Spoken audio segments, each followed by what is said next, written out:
Thank you कंचन जी, बहुत अद्भुत ध्यान और बहुत एनर्जेटिक हूँ। धन्यवाद आपका। Thank you. आप सभी की ऊर्जा है ये, सभी की ऊर्जा। वेलकम बैक कंचन जी। तो यस कंचन, हम जानेंगे जैसे कंचन जी भी हमारे साथ ग्रुप में गई थी, उन्होंने वहां पर जाकर के क्या चीज पाया अपने अंदर, क्या उन्हें अनुभव हुए, कैसा लगा, कौन से ऐसे अनुभव जो लेकर लौटी हैं हमारे साथ साझा करना चाहेंगे। Yes Kanchan ji, over to you. Thank you Pragya ji, बहुत बहुत धन्यवाद आप सभी का। मैं सबसे पहले तो ये कहूंगी, मैं आप सबसे बहुत बहुत प्यार से गले मिलना चाहती हूँ, क्योंकि उस वक्त मैं मिल नहीं पाई थी, बहुत जल्दी जल्दी में निकलना हुआ। सभी को मैं गले मिलना चाहती थी, पर इंदु जी से मिलना हुआ, कमला जी से मिलना हुआ। आप सब लोग रेस्ट कर रहे थे उस वक्त, और बहुत ही प्यारा अनुभव था कि अब तक मतलब डेली मैं उस दिन को याद करती हूँ, और सोते वक्त भी मतलब, और जब मेरी नींद खुलती है ना, तो मेरे मतलब जैसे ही नींद हमेशा डेली खुल रही है ना, मेरी बस हेड़ा खान वाले बाबा जी का ही चेहरा और उनका ही दिव्य स्वरूप याद आता है। और मैं शायद रो पड़ूंगी, क्योंकि मैं हेड़ा खान वाले बाबा जी को मैंने कुछ महीनों पहले उनका कुछ वीडियोस वगैरह देखे थे, पर इतना उनसे कनेक्ट नहीं हो पाई थी। और अ, जब एक्चुअली मैं उनके दिव्य आश्रम में गई, उसके बाद का अनुभव तो मैं आपको लास्ट में बताऊंगी। सबसे पहले दिन का, और एक्चुअली ट्रिप में जाने के पहले का भी 2 मिनट का मेरा है, वो थोड़ा झेल लीजिएगा, क्योंकि वो भी उसी ट्रिप से संबंधित है एक्चुअली। और इतना मिरेकुलस मेरे साथ हमेशा महावतार बाबा जी बहुत हार्ट से मेरे साथ कनेक्ट रहते हैं। मैं फील करती हूँ उनको, क्योंकि मुझे अंदर से ही वो ऐसे हार्ट से मुझे ऐसा लगता है मुझे कि महावतार बाबा जी मेरे साथ बात करते हैं। और मुझे बहुत बार मतलब कई महीनों से मुझे उनके अनुभव हो रहे हैं। अब बहुत सारे हैं, पर मैं इतना तो यहाँ नहीं बता पाऊंगी, पर ये ट्रिप से संबंधित मैं आपको बता रही हूँ कि मधु जी शायद यहाँ उपस्थित होंगी, मधु बत्रा जी। एक्चुअली जब प्रज्ञा जी, सबसे पहले तो आपको धन्यवाद, क्योंकि आपने कहा था कि फुल पैक हो गई है, हमारे पूरे ट्रिप के सभी लोग पैक हो गए हैं, सब तरह से हो गया है। पर फिर मैंने सोचा कि पर मुझे जाना है इनके साथ ही।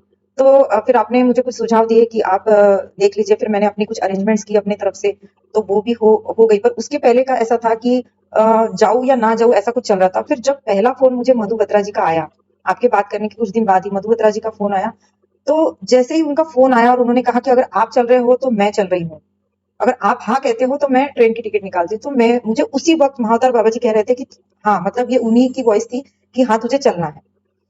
तो और फिर एक्चुअली मेरे हस्बैंड भी कह रहे थे कि अभी मत जाओ, कुछ दिन बाद जाएंगे, क्योंकि होली के दिन, मतलब हमारी जब ट्रिप थी उसके 2-3 दिन पहले ही मैं होली के 3 रात, मतलब होली से लेकर 3 रात पूरा ट्रेन में ट्रैवल कर रही थी, नागपुर से देहरादून। मेरा पूरा सामान शिफ्ट हुआ।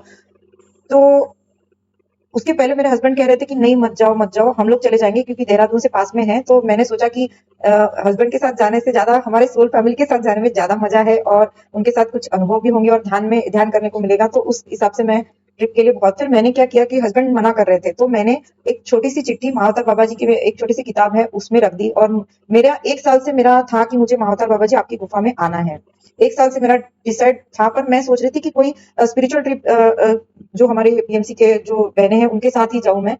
तो फिर जैसे ही मैंने चिट्ठी रखी, उसी दिन शाम तक उन्होंने हाँ कह दिया था। और उन्होंने मुझे ही नहीं, मेरे बेटे को भी हाँ कह दिया कि उसको भी ले जा, उसका 12th का हो चुका है, पेपर सब निपट गए हैं, तो उसको भी ले जा। तो फिर उस वक्त मुझे ये फील हुआ, मतलब वो जो मैं से कह रहे थे फोन पे कि तू ओके तू चले जा और बेटे को भी साथ ले जा, उस वक्त भी मुझे ऐसा स्ट्रांगली फीलिंग हो रही थी कि इनके मुंह से महावतार बाबा जी ही बुलवा रहे हैं कि तू जा और बेटे को भी ले जा। फिर उसी वक्त मेरे दिल में एकदम से क्लिक हुआ कि शायद महावतार बाबा जी ये चाहते हैं कि मेरे दोनों बच्चों को भी यहाँ वो बुला रहे थे। मतलब ये मैं हर वक्त फील कर रही थी, पूरा जाने से लेके आने तक, पूरा अभी तक। और उसके बाद ट्रिप से घर पे आने के बाद भी मैं, और ट्रिप में भी बहुत आप लोगों ने देखा होगा मुझे, बहुत मैं मौन रहने की कोशिश कर रही थी, क्योंकि मैं पूरा एक एक चीजों को फील कर रही थी। और इतना आंखों से आंसू आ रहे थे कि मैं दिखा नहीं रही थी किसी को। तो जैसे हमारी नीम करोली बाबा, मतलब मैं हनुमान जी को भी बहुत मानती हूँ, बचपन से मानती हूँ। और जैसे ही मैंने उनका स्वरूप देखा, तो मैं अपने आपे में नहीं थी। आप लोगों को पता है मेरे से कुछ एक्टिविटी हुई, और उस वक्त मैं अपने आपे में नहीं थी। मुझे ऐसा लग रहा था कि मुझे वो खींच रहे, बुला रहे हैं, नीम करोली बाबा। और फर्स्ट टाइम मैंने उनकी जब मूर्ति देखी, तो मैं पूरे अपने आप को भूल गई थी। मुझे समझ ही नहीं रहा था मैं क्या करूं क्या नहीं। उसके बाद वहां भी ध्यान किया। उसके बाद गुफा में गए, और चलते चलते पता ही नहीं चल रहा था, मतलब मैं वॉक करने के लिए आलस करती हूँ थोड़ा, कि 1-2 घंटा कहीं जाए तो आलस होता है ना। पर वहां पहाड़ी चढ़ते चढ़ते जो भी चढ़ रहे थे, आप सभी को भी मैं इतना, मतलब मैं आपसे मोटिवेशन ले रही हूँ कि जो भी मेरे माँ जैसी है यहाँ पे, जो भी गृहिणी है, उनसे मोटिवेशन लेना चाहिए कि वो उनका इतना तकलीफ होने के बाद भी वो चढ़ी उतरी और उनको कोई भी तरह की तकलीफ नहीं हुई, उनकी इतनी एज होने के बाद भी। तो उनसे भी मोटिवेशन हो रहा था, इसलिए इन आप सभी को मैं बहुत धन्यवाद देती हूँ। और मैं चढ़ते जा रही थी और जैसे अपनी सांसें फूलती है ना, उस तरह से मैं सोच रही थी कि पत्री जी ने तो हमें यही सिखाया ना कि हम सांसों को ऑब्जर्व करना। तो जैसे जैसे हमारी सांसें कभी फास्ट हो रही थी, कभी स्लो हो रही थी, उस तरह से मैं सांसों को ही फील कर रही थी कंटिन्यू। और जहां जहां हम रेस्ट लेने के लिए बैठते थे पहाड़ी पर, वहां वहां मेरा मतलब ऐसा ध्यान लग जाता था कि बहुत ही अच्छा एक्सपीरियंस हो रहा था। 5 मिनट भी बैठे तो ध्यान कर लो आंखें बंद करके। उसके बाद जब पहाड़ी पे जब गुफा में हम एक्चुअली गए, तो जो योगानंद परमहंस जी का आश्रम है छोटा सा, उसके 10 मिनट बाद ही गुफा है। गुफा में हम पहला जो ग्रुप था वो गुफा में बैठे। गुफा में भी इतना प्योर साइलेंस था। और उसके बाद गुफा में पता नहीं ऐसा कुछ समझ में नहीं आ रहा था कि मैं क्या करूं क्या नहीं करूं। और ध्यान ध्यान तो बैठने की और इच्छा हो रही थी और इच्छा हो रही थी, पर वही था कि महाअवतार बाबा जी, यहाँ फोटो क्यों नहीं है, महाअवतार बाबा जी का फोटो क्यों नहीं है। तो अचानक 2 फॉरेनर्स आए, उन्होंने एक मूर्ति रखी। मैंने उनको थोड़ी सी प्लेस दी बैठने के लिए और उन्होंने महाअवतार बाबा जी की मूर्ति निकाली। तो उसके बाद मुझे ये भी अनुभव हुआ कि शायद ये महाअवतार बाबा जी की मूर्ति यहाँ रखने आए हैं क्या, कहाँ से आ गई। तो फिर मुझे ध्यान आया कि ये इनकी मूर्ति है, इन्होंने लाया। तो मैंने बहुत प्रणाम किया कि आपके दर्शन भी यहाँ हो गए। और जो बारिश हुई ना, इतनी सूदिंग थी, इतनी प्यारी लग रही थी वो बारिश, बहुत ही अच्छी फीलिंग हो रही थी। क्या पता नहीं क्या आशीर्वाद ही बरसा। आप सभी लोग यही कहते होंगे कि बाबा जी का आशीर्वाद। और जो पता नहीं पहाड़ों से मेरा क्या कनेक्शन है, तो मेरे को जब जब मैं पहाड़ों को देखती हूँ ना, मेरे ऐसे अंदर से ऐसे पता नहीं बहुत ऐसे माँ जैसी फीलिंग निकलती है पहाड़ों को देखकर।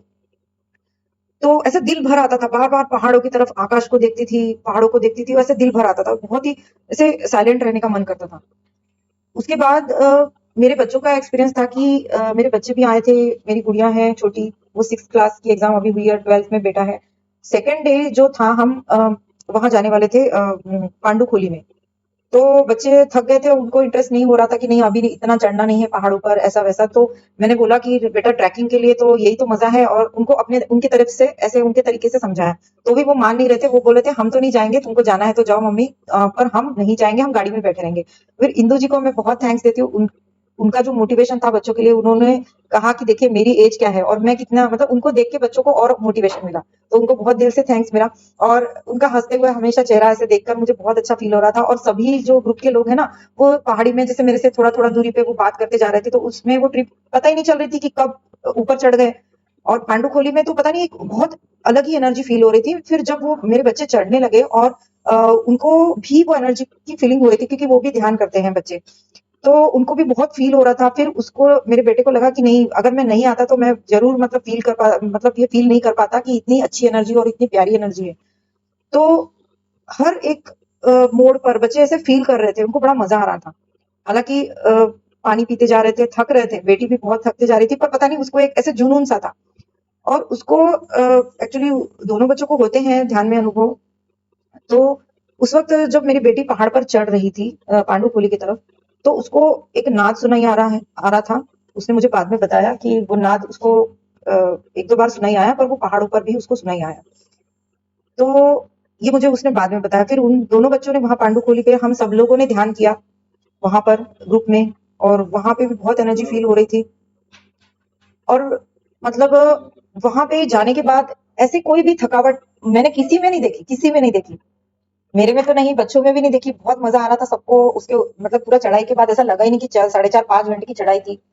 तो वहां जाने के बाद जो वहां एक अम्मा जी थी, उनके हाथ से जो खिचड़ी खाई ना, वो एक मतलब दिव्य स्वाद था उनकी खिचड़ी में। सबको भूख भी लगी थी, पर उनका चेहरा देख के ना मेरे को पता नहीं एक बहुत अलग ही अट्रैक्शन हो रहा था कि ये माँ के चेहरे पर पूरी ऐसे उसको क्या बोलते हैं आप लोग, रिंकल्स बोलते हैं ना हम लोग, तो रिंकल्स थे ऐसे पूरा। पर वो इतना तरोताजा लग रही थी, एक कमल के फूल जैसे। और उनके चेहरे पर इतना सुंदर इतना चमक थी और इतना तेज था, इतना स्माइली फेस था उनका। और वो जितने पूर्णता से हमें जो खिचड़ी खिलाई जा रही थी, बड़े प्रेम से, पूर्ण आत्मीयता से, उनका जो प्रेम था ना उस खिचड़ी में पूरी तरह से घुल गया था। और एक जो दाल की उन्होंने चटनी बनाई थी, वो इतनी टेस्टी थी। अब मेरी बेटी हमेशा क्या करती है, वो उसको आदत है कि खाना छोड़ देती है, नहीं खाऊंगी, थोड़ा सा खाएंगी। उस दिन उसको इतनी भूख लगी, और वो उसको खिचड़ी सिंपल थी पर इतनी टेस्टी थी, जबकि वो कभी खिचड़ी इतना टेस्ट से खाती नहीं है। तो दोनों बच्चों ने बड़े अच्छे से शौक से खाया। उसके बाद उस अम्मा जी से मैंने बात किया कि आप भी ध्यान करते हो? तो उन्होंने कहा बेटा मैं भी ध्यान करती हूँ। और उन्होंने कहा कि मुझे रोज ही महाअवतार बाबा जी ध्यान में दिखते हैं। देखिए वो वहाँ का इतना मतलब इतनी डिवाइन है वो वहाँ उस आश्रम में वो सेवा करती हैं, अन्नदान करती हैं। तो उन्होंने मुझसे कहा अपनी छोटी सी स्टोरी बताई कि उनके जो पति हैं वहाँ पे उन आश्रम में जो एक बहुत ही महान आत्मा वहाँ एक सदगुरु रहते थे। उनके आश्रम में वो सेवा करते थे। तो उनके पति ने अम्मा जी के पति ने उनसे कहा कि मरते दम तक ये आश्रम कभी नहीं छोड़ना। तो जैसे मेरे पति ने कहा उस तरह से मैं यहाँ पे पूरी तरह से सरेंडर होके मैं यहाँ सेवा करती हूँ, ऐसे उन्होंने कहा। और उनको डेली महाअवतार बाबा जी उनके ध्यान में प्रकट होते हैं। तो मैंने पूछा कि माँ आपको आपके ध्यान में रोज आते हैं महाअवतार बाबा जी, तो आपसे कुछ बात करते हैं? तो उन्होंने कहा नहीं बेटा, बात तो नहीं करते, पर रोज ध्यान में आते हैं और जाते हैं, आते आते जाते रहते हैं, ऐसा उन्होंने अनुभव किया। तो मैं तो सही में उनको इतना मतलब ग्रेटिट्यूड दिया कि वो कितनी भाग्यशाली है कि उन पहाड़ों पर उनका वास्तव्य है और वहां वो सेवा कर पा रही है और महाअवतार बाबा जी ने उनको चुना।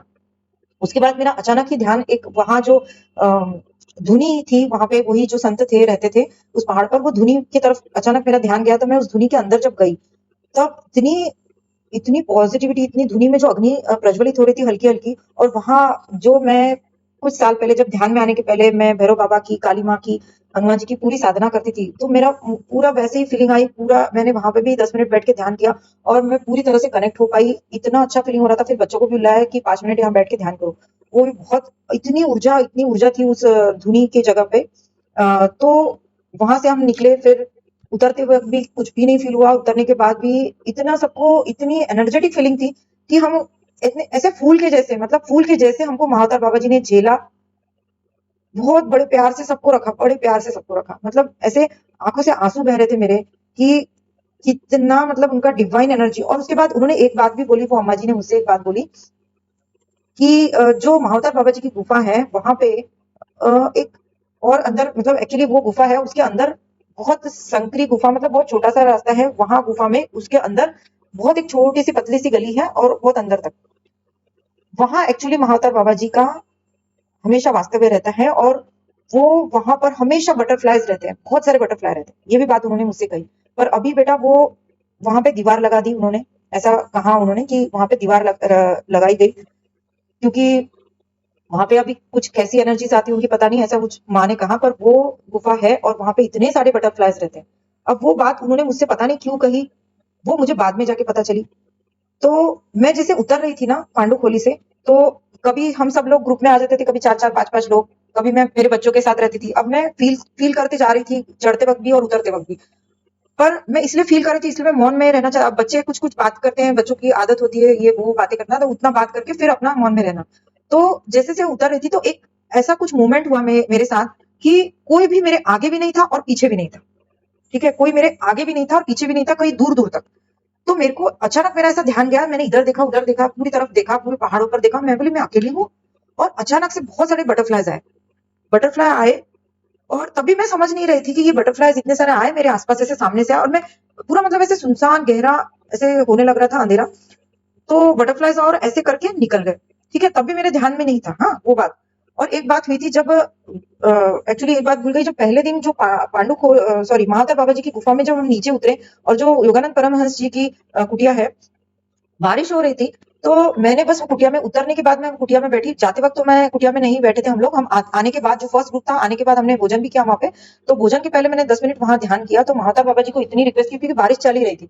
अब मुझे नहीं पता कि क्या, मैंने बस इतनी रिक्वेस्ट की कि बाबा जी बारिश तो आई, आपने अमृत तो बरसा दिया, पर अभी नीचे जाते वक्त, क्योंकि वहां की वो जो फिसलन रहेगी ना, जिससे पहाड़ से उतरने में रास्ता और मुश्किल हो सकता था। तो मैंने बस इतनी प्रार्थना की कि बाबा जी हम बहुत अच्छे से आ गए आपकी कृपा से, बस अब नीचे उतरते वक्त ना बारिश थोड़ी बंद कर दीजिएगा। क्योंकि नीचे उतरते वक्त सभी लोगों का मतलब कुछ ये हो सकता है, पैर फिसलने का डर है, क्योंकि जो मिट्टी थी बहुत चिकनी सी थी। तो बारिश इतनी तेजी से चली रही थी। तो मैंने बस नीचे उतरने के बाद परमहंस योगानंद जी के वहां पे बाबा जी का फोटो था, महाअवतार बाबा जी का, वहां पे बस इतनी प्रार्थना की कि बाबा जी सबको अभी चढ़ा तो दिया, पर अच्छे से उतारने के लिए आप इतना जरूर कीजिएगा, बस इतनी आपकी कृपा रहे कि सब लोग अच्छे से उतर पाए। उसके बाद मैं जब वो मतलब वो कुटिया जो परमहंस की, उसके बाद बाहर आई तो देखा तो इतनी तेज धूप आ गई थी, इतनी तेज धूप आ गई थी। तो ये कृपा उनकी है। तो अब जैसे वो पांडवखोली से उतर रहे थे तो वो बटरफ्लाईज वगैरह दिख रहे थे। तो मैं पूरा इतना साइलेंट, अंधेरा अंधेरा सा होने लग रहा था। मतलब थोड़ी देर के लिए ऐसा लगा कि कुछ अंधेरा सा हो रहा है क्या। तो उतने में वो बटरफ्लाईज आए। तो मुझे उस वक्त भी समझ में नहीं आया, पर कुछ डिवाइननेस फील हो रहा था। तो नीचे उतरे, बहुत अच्छे से सब लोग, बहुत अच्छे से सबको खुश देख के बड़ा मजा आ रहा था, सब लोग चाय वाय एंजॉय कर रहे थे, बहुत अच्छा लगा। उसके बाद रात को हम हिड़ाकान बाबा जी के आश्रम में जाने वाले थे। तो मेरा तो कोई ऐसा रूम वगैरह बुक नहीं था, तो मैंने सबसे पहले मैं हमेशा निकलती हूँ तो पहले हनुमान जी को बोलती हूँ, हनुमान जी तुमको मेरे साथ चलना है, आप ही मेरे लिए सिर छुपाने की जगह देना, आप ही आश्रय देना, बस आपको ही सब करना है। तो 3 गाड़ियां थी हमारी, सबसे पहले कमला जी और हमारा जो ग्रुप था, हमारी सबसे पहले वो गाड़ी उस आश्रम में पहुंची। तो वहां तो बुकिंग नहीं थी, तो सबसे पहला जब कदम मेरा उस आश्रम में पड़ा तो मैंने उनसे पूछ लिया था कि मेरे लिए एक कमरा मिल जाएगा, तो बोले ठीक है बिल्कुल आपको मिल जाएगा, कोई टेंशन नहीं। तो उसके बाद आप लोग आए, फिर उन्होंने सबको हमको कमरे दिए, फिर बच्चे भी थक गए थे तो उन्होंने कहा भोजन कर लीजिए, तो बच्चे थक गए थे, तो मैं भी एक्चुअली मैं रात को भोजन नहीं करती हूँ, मेरा रात का डिनर 1 साल से छूट गया है। ये सिर्फ ध्यान की शक्ति से हुआ है मेरे साथ, क्योंकि ब्रेकफास्ट और लंच तो मैं करती थी, पर उसके बाद मुझे ऐसा धीरे धीरे फील हुआ कि मैं रात का भोजन क्यों करूं, अगर मुझे जरूरत ही नहीं है तो मैं क्यों करूं। तो मेरा वो 1 साल से मेरा रात का जो डिनर है वो अपने आप ही छूट गया। तो मुझे तो नहीं लेना था भोजन, तो बच्चे बोले हम भी थक गए हैं, हमें भी सोना है। उसके बाद मॉर्निंग में जो आरती हो रही थी हिड़ा खान बाबा जी के यहाँ, तो बच्चे रेडी होने के लिए मैं उनको बोल रही थी, पर 2 दिन से वो अर्ली मॉर्निंग उठ रहे थे तो वो भी थोड़ा सा आलस कर रहे थे, तो पर मंदिर साइड में ही था, तो मैंने सोचा कि पहले मैं जाकर आती हूँ, बच्चे आते रहेंगे। तो आरती वगैरह चल रही थी, वहां का एक्सपीरियंस में मतलब अभी भी मेरे को इतना वाइब्रेशन हो रहा है कि मैं आपको क्या बताऊं, इतने मतलब भयानक मेरे एक्सपीरियंस थे जो आज भी हो रहे हैं मेरे को।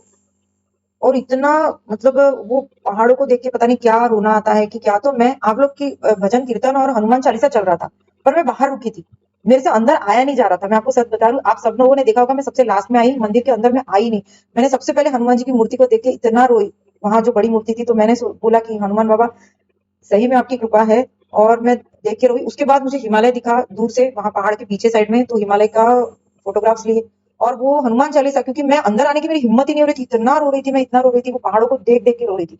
मतलब वो पहाड़ों में इतनी मुझे एनर्जी फील होती है, ऐसा लग रहा था पूरे दिन मेरे को हमेशा कि मैं, अगर मुझे पंख होते ना तो मैं उड़ के ये पहाड़ों में पूरी घूमती रहती। और हमें मिलेंगे पंख, हम लाइट बॉडी हैं, हमें जरूर मिलेंगे, और हम हैं एक्चुअली, सबको मैं बता दूं।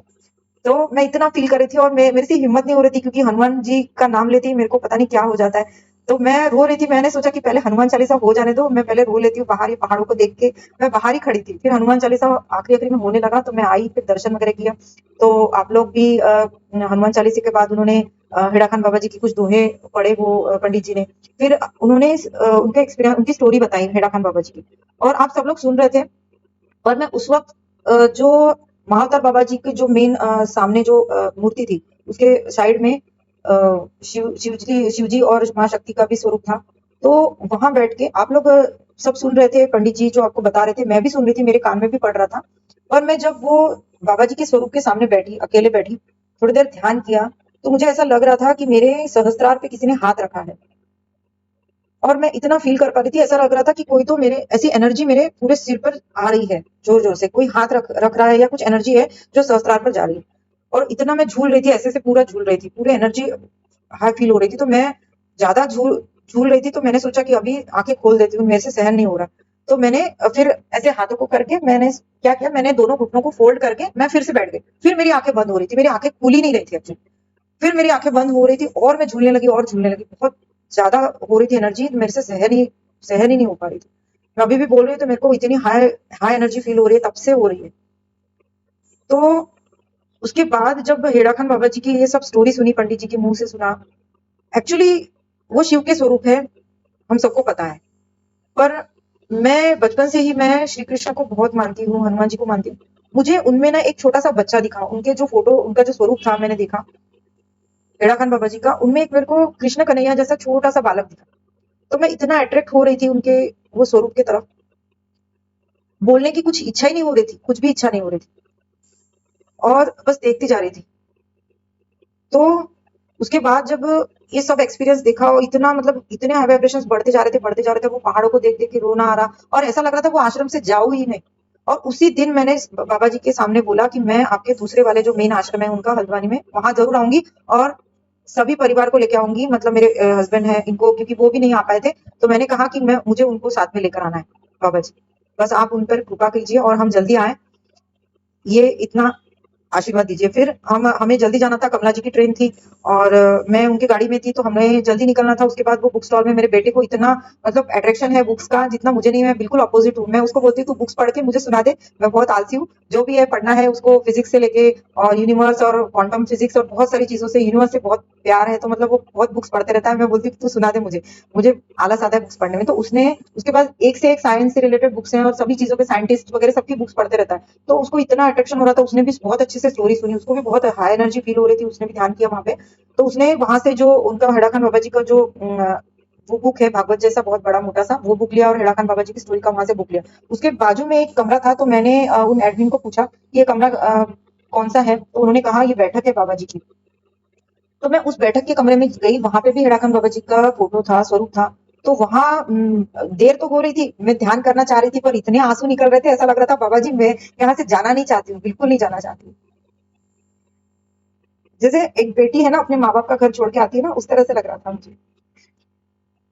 तो फिर मुझे तो निकलना था क्योंकि ट्रेन थी कमला जी की, तो हम फिर नीचे उतरे और बस पूरी ट्रेन में हमने मतलब वो भी साइलेंट थी और मैं भी साइलेंट थी। हम दोनों भी बात नहीं कर रहे थे एक में से, पूरे शांत, और वो पूरा एनर्जी को फील कर रहे थे। मैं भी पूरा हेड़ा खान बाबा जी के कीर्तन सुन के जा रही थी, रोना आ रहा था पूरा कंटिन्यू, गाड़ी में पूरा रोना आ रहा था, ऐसा लग रहा था कि मैं क्यों यहाँ से जा रही हूँ। तो ये था अनुभव। और क्या सुनाऊं, मतलब वहां से आने के बाद डेली डेली डेली बस यही है कि उनका भजन कीर्तन सुनना, उनकी जो वीडियोस देख रही हूँ वो देखती हूँ, और इतना ध्यान का अनुभव हो रहा है कि पूछिए मत। मतलब बहुत ही अच्छा फीलिंग हो रहा है, एनर्जी बढ़ गई है। उसके बाद में बहुत ही इंटेंस ऐसे अंदर से फीलिंग हो रही है, ट्यूशन पावर्स और भी बढ़ गए हैं और पता नहीं क्या क्या इतनी एनर्जी आ गई है। और ये सब लोगों को मैं इतना धन्यवाद देती हूँ कि मैं सबके साथ आ पाई, जुड़ पाई, और सबको बहुत मेरा धन्यवाद। और मैं एक बात जरूर आपको कहूंगी, शायद आप रेजोनेट कर पाए या किसी को पता नहीं क्या फील हो। एक्चुअली मैं आपको सबको बोलती हूँ, कोई किसी को लेके नहीं जा सकता, ये आप सबकी खुद की एनर्जी है जो वहां बाबा जी वो बुलाते हैं। तो हम मतलब क्षमा कीजिएगा मैं बोल रही हूँ तो, कि हम सबको एक में को धन्यवाद दे रहे हैं, ठीक है, ये बात तो बहुत अच्छी है क्योंकि हम दे रहे हैं धन्यवाद, क्योंकि हम सबके साथ हमारा एक कनेक्शन है, सोल फैमिली हम लोग। पर हम वहां अपनी ऊर्जा के साथ जा सकते हैं। अब मधु जी को मैं मधु जी का इसलिए एग्जांपल दे रही हूँ, मधु जी ने मुझे कॉल किया पर वो नहीं जा पाए, पर मैंने उनको हर वक्त हर जगह पर देवी जी के भी मंदिर गए, वहां हर जगह पर मैंने मधु जी को फील किया कि मधु जी अगर मेरे साथ होती तो कितना अच्छा होता।